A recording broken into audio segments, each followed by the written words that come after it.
So another model is the state of Minnesota has developed what they refer to as baskets of care. Their permanent rules actually just went into effect for these this past March. Their process was a long one. It took over 2 years. It involved a steering committee that included healthcare providers, health plans, consumers, expert organizations, and other stakeholders that have experience really working with clinical groupers.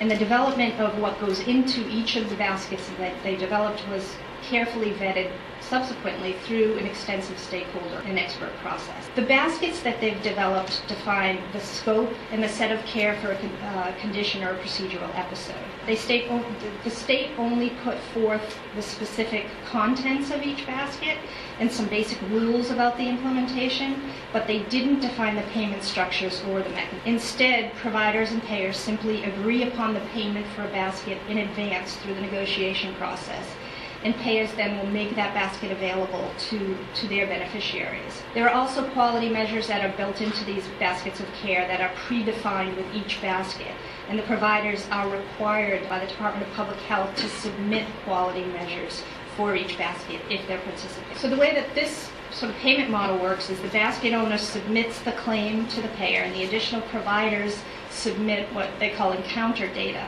not to be used for payment purposes. The payment then flows from the payer to the basket owner, the coordinating provider, who then pays the other service providers that might be affiliated with that basket.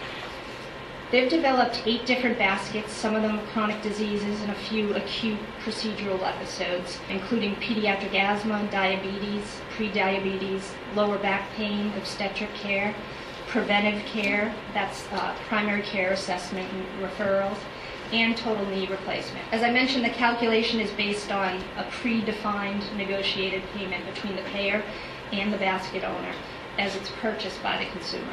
The last model that I'll provide some detail on is the Geisinger model, and this is an example of a model that's in a fully integrated payer-provider group. Geisinger is a group of about 700 employed physicians who provide primary care and specialty care, along with 3 acute hospitals, several ambulatory surgery centers and specialty hospitals, and a health plan with more than about 200,000 members, and they're located in Pennsylvania. They took standard treatment protocols and translated them into best practice elements that must be adhered to by those providers. The payment includes the pre-procedural workups, the hospitalization and the professional fees, and any ongoing post-discharge follow-up and management of the care that's associated with the services.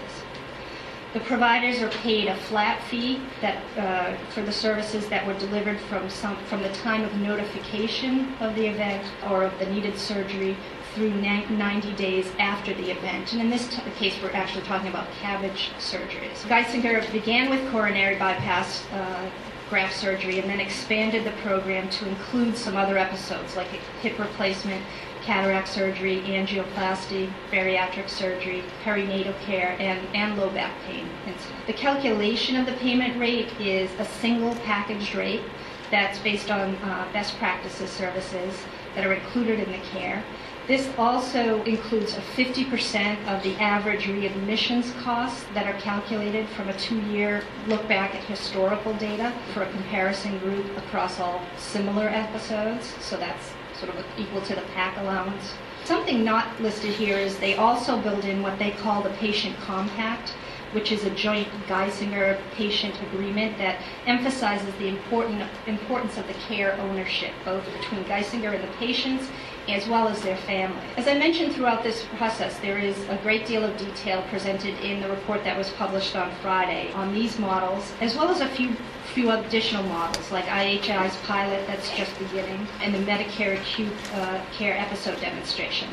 And we also take a look at some episode grouper software, not full bundle payment methodologies, if you will, but it allows the grouping of clinically related services together. So I encourage you to take a look at that report when you have time. You can find that available up on our website.